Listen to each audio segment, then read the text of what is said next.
Hai semua, kali ni Dayang nak kongsikan resepi kari daging dengan kuah yang pekat dan juga tips untuk bagi daging tu lembut macam ni. Tak payah pakai pressure cooker, cuma kena tahu teknik je. Okey, tunggu sampai habis video.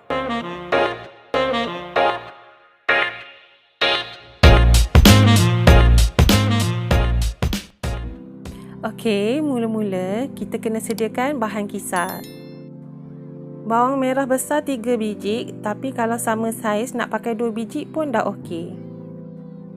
Bawang ni lagi banyak, lagi pekat kuah kari tu. Ada 5 biji bawang merah kecil dan juga 2 ulas bawang putih. Kesemua jenis bawang ni kita potong kasar untuk kita blend ataupun kita kisar halus. Yang ini adalah cara mak Dayang masak yang dibelajar daripada nenek. Tapi dulu diorang tak kisar, diorang tumbuk je semua bahan tu. Macam Dayang pula dan suka kisar halus je bahan. Jadi memang mudah dan cepat lah boleh masak kan.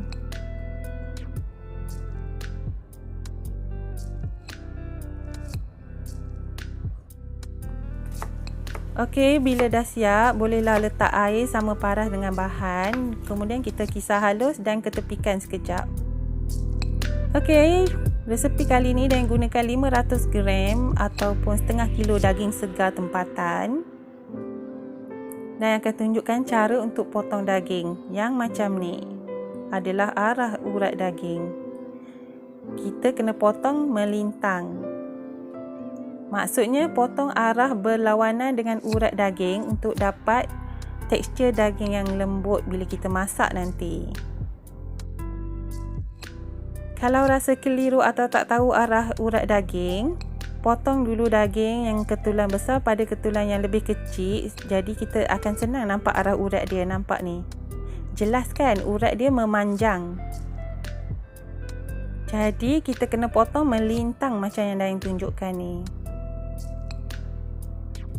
Daging ni tak kisahlah bahagian mana sekalipun, kalau kena dengan cara potong dia, memang dia akan lembut.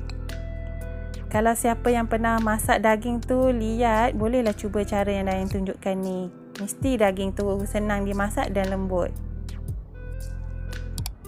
Inilah dia tips dan cara yang mak Dayang ajar daripada dulu lagi dan Dayang amalkan sampai sekarang. Bila dah siap potong daging, bolehlah masukkan bahan kisaran tadi.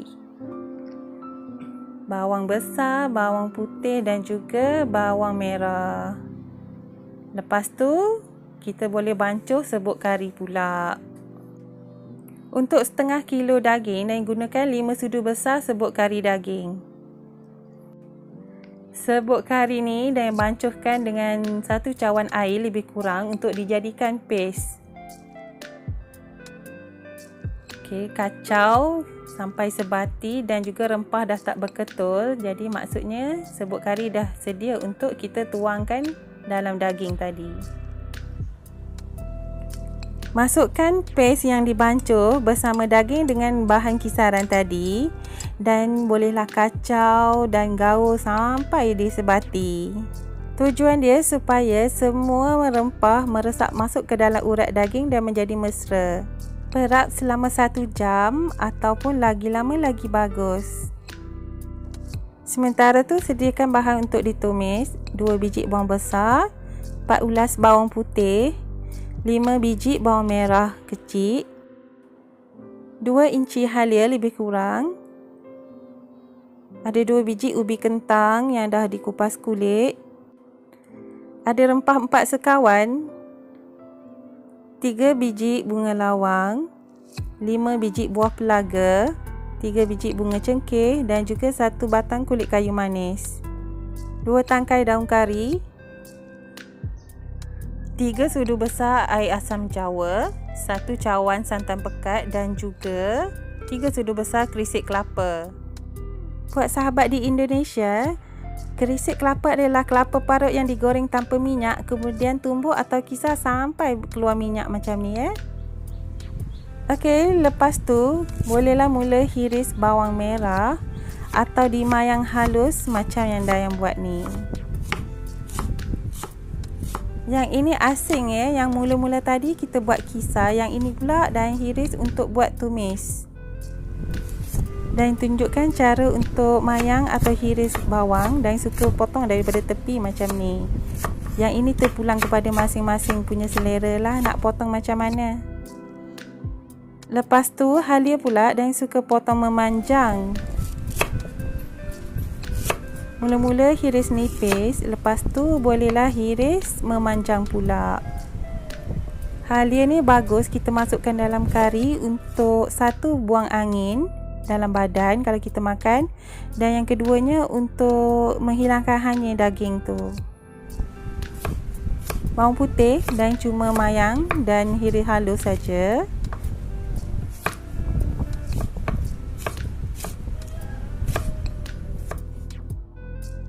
Untuk kentang pula, Dayang suka potong wedges. Mula-mula belah 2 ubi kentang.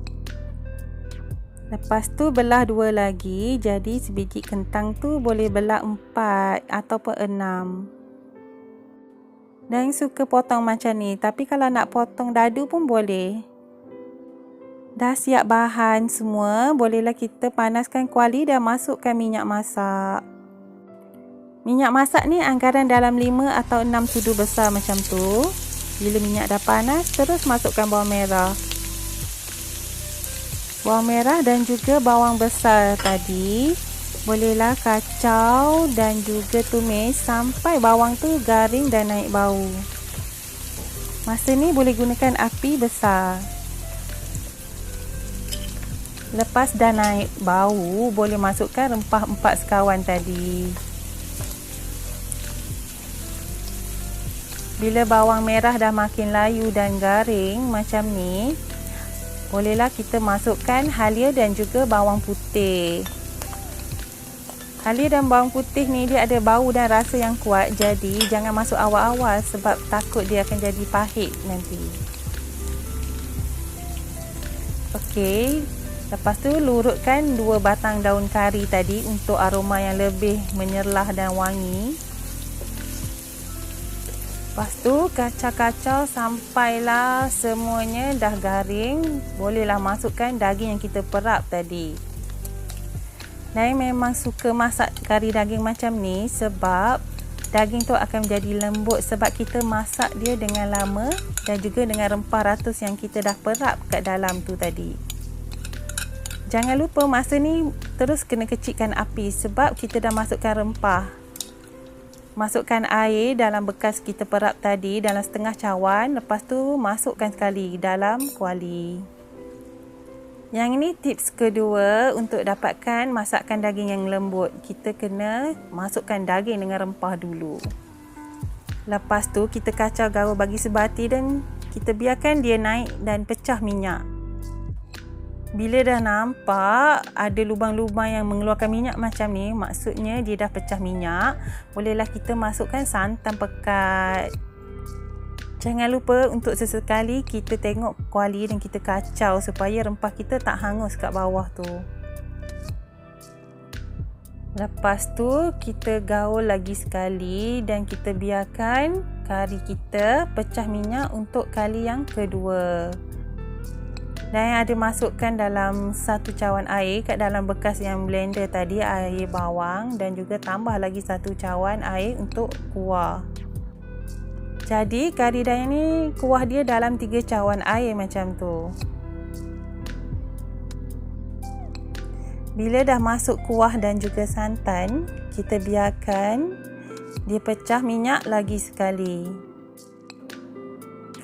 Jangan lupa api jangan besarkan, gunakan api yang kecil saja untuk bagi dia pecah minyak dan juga mendidih macam ni. Bila dah mendidih membuat-buat dan warna kari semakin terang, bolehlah dikacau-kacaukan sekejap, tengok daging tu. Lepas tu boleh masukkan air asam jawa dan diikuti oleh 3 sudu besar kerisik. Kerisik ni dia akan menghasilkan hidangan yang tahan lama serta lambat basi dan juga berfungsi untuk memekatkan kuah kari. Orang dulu-dulu memang suka masukkan kerisik dalam kari dan membuatkan kari tu rasa lebih istimewa kan? Dan last sekali masukkan ubi kentang. Bolehlah dikacau gaulkan sebati lagi. Lepas tu biarkan dia mendidih dan pecah minyak lagi sekali. Jadi maknanya 3 kali pecah minyak lah kari kita hari ni. Lepas tu dan masukkan 1 sudu besar garam kasar dan kacau sampai garam tu pecah. Lepas biarkan seketika dan cek dia punya kentang tu dah masak ke belum. Cara dia cucuk dengan garpu. Kalau tak yakin, cek lagi sebiji. Kalau garpu tu senang masuk macam tu, maksudnya ubi kentang dah empuk dah masak. Inilah dia rupa kari daging resepi daripada Mak Daeng sendiri. Kari daging ni memang kuah dia pekat dengan rasa yang pedas, masam, masin, secukup rasa. Memang best kalau makan dengan nasi panas, pulut kuning atau nak dibuat cicah dengan roti jala, lempeng atau apa saja makanan kegemaran anda. Jangan lupa untuk mencuba. Jumpa lagi. Bye.